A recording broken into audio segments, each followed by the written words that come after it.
Welcome back to another video here on the Slot channel. Today we're going to be doing something a little bit different. We're going to be getting an interview with someone who is an expert in the gambling and gaming industry. He's been in it for, really ever since Atlantic City when you were a kid growing up. You've done your research. That is a true story. Guys, this is Seth Shore. So if you guys remember the video I did, Gambling at the Lucky Club, or on my other channel I talked about in one of my updates, the Lucky Club renovations they have coming up, the rebranding. This is the man in charge of the whole thing and spearheading that entire operation. So, hey, thanks for being willing to come on. Awesome. Thanks for having me. Excited to be here. So, guys, Seth is someone who's been in the industry for decades now. Now, from the age of when you were 6, growing up here in the casino, literally, to living in Las Vegas, Laughlin, Macau, Atlantic City, all over the place. Yeah. So that leads me into my first question. I want to talk about the Lucky Club. With your experience and even your father's background with Wynn and so much experience in major cities with gambling, what made you choose to take on a project like the Lucky Club and focus specifically on the Latin community and niche down in North Las Vegas? Yep, it's a great question. So I did have the opportunity, as you mentioned, growing up in the Mirage Resorts and Wynn organization and seeing big projects like the one we're in today being built, and I have a great appreciation for that, and it was a great education. In 2006, I was about 30 years old, and I had the opportunity with some investors to acquire a property. We identified what was at that time called the Speedway Casino. It was a few miles from the Speedway here in Las Vegas. We saw it as an opportunity to buy a property that I could really put my fingerprints on. Okay. That I can embrace the whole property. And while it is a very small property, especially compared to some of the mega resorts I had worked at, it has all the same components. It has a hotel, it has restaurants, a bar, machines, tables at the time, entertainment. So all of the components, obviously on a much smaller scale. But that was a great opportunity for me to really learn the ins and outs, be responsible, and to build a team to then grow and ultimately take on other projects, which we did. Okay, cool. So the next thing I want to talk about is this is more of a generational thing with gambling. Sure. You've been in it for a long time, grew up in the family, you've seen definitely changes in trends. So one of the things with millennials in gambling is that they're generally not known for gambling as much as like baby boomers. And over the years, we've seen Las Vegas go from being a place heavily focused on gambling to more diversified with conventions, with events, and things like that. What do you think, casinos are going to have to do to change that in order to get millennials to gamble more? Look, it's a great question. And I think what I'm hearing you say and what I agree with is Las Vegas has diversified over time. Correct. The Las Vegas of the 60s, 70s, and even 80s was mostly about gambling. Yes, we've always had great entertainment, but the entertainment was specifically to drive people to the casino. Right. The rooms were cheap, the restaurants were cheap. I mean, really, up until the mid-90s when Bellagio was built and we started to offer our guests so much more and see profitability in other areas. Conventions, that's obviously been very important. The second we started building 3,000 room hotels, we needed conventions to fill them midweek. Yeah. You can't fill a 3,000 room hotel, Monday through Thursday just based on gaming. Right. We've also become a diversified town with sports, and so many other areas. When it comes to the millennial, I have focused a lot of my efforts on some future gaming that I believe is attractive to millennials around esports and skill gaming. And I do think it's very important to make sure that we make Las Vegas and other gambling jurisdictions attractive to the millennial, knowing that over time their wallet will grow. Right? The reason we focus on boomers is not generational, it's because they are of the age where they have just a larger wallet than someone half their age. And I think that our city has done a good job doing that. Okay. Now, segueing from that is talking about changes you've seen and looking forward. So this is a little bit more of a prediction thing.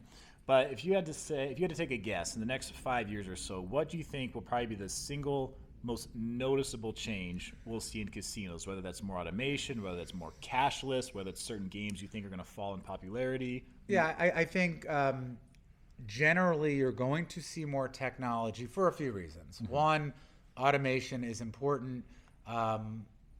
As we're seeing today, the labor market is very tough, and there are certain transactional elements in a casino resort that should be done by an automated machine. And we should be investing in people who have great personalities that should be building relationships with our guests, not making a new room key. That should be done by a kiosk. And there's countless other examples within the casino. But the other shift that's happening is a lot of the major casino operators, MGM, Caesars, Wynn, so on and so forth, has finally invested in internet and online gaming. And now we have an opportunity to give our guests a holistic experience where when they're in Las Vegas, we are touching them, in real life, but able to extend the relationship when they're at home online. And I think we're going to see more of an integration of technology in our casino floor. People are used to playing on their phones. Right. They're not going to mind. It seems counterintuitive, but I'm in Las Vegas. I'm clearly going to use cashless because I'm using cashless when I'm betting on BetMGM in New Jersey. Yeah. Right. So when I'm in Las Vegas, I want to use that same wallet to fund a slot machine. By the way, if I see a baccarat table that's full, I want to use my phone to actually place wagers on that live table. Oh, so that's a good point. The hybrid of live games with your mobile technology, I think that we're going to see even more of that over the next couple of years. And I do have to go on a record. I've been an advocate of esports betting for 7 years now. It is a thing many people I've been waiting for. I was just in San Diego this past weekend at TwitchCon. Okay. Right? So TwitchCon, there were tens of thousands of people there. All of these people watching live esport tournaments. They were all making predictions. Yeah. Predictions is like a G-rated way of saying betting. And I know that the gaming enthusiast, the video game enthusiast, wants to place wagers on the outcome of video games, and I think we'll see more of that in Las Vegas very soon. I agree. I definitely think that. Now, speaking of games, though, saw your interview from a couple years ago. You're on the board of directors for Gameco. Now, they had just recently announced the merger with Green Jade. Correct. Okay, so is there anything you can tell us that we can expect to be on the lookout for? Yeah, absolutely. It's something we're very excited about. Gameco has had a vision for also about 7 or 8 years, which is why I was attracted to the company, of integrating video game content into traditional slot machines and having an element of skill that allows somebody who is good at a video game to have a better payout than someone that isn't. So there's a component of skill. There's still a big random outcome as well. Green Jade shares a similar philosophy. They have developed excellent games online. So the merger of a company that has had success in a retail slot business with a company that's had great success online is perfect, and it allows Gameco to bring its games and content globally. Green Jade is a Swedish company. They have a great footprint in Europe and Latin America. So I'm very excited about it. I will maintain my position on the board, and I'm very supportive of the management team. Okay. Now, final question. Sure. All right. So throughout your life, you lived in Atlantic City, you lived in Las Vegas, you lived in Laughlin, you lived in Macau.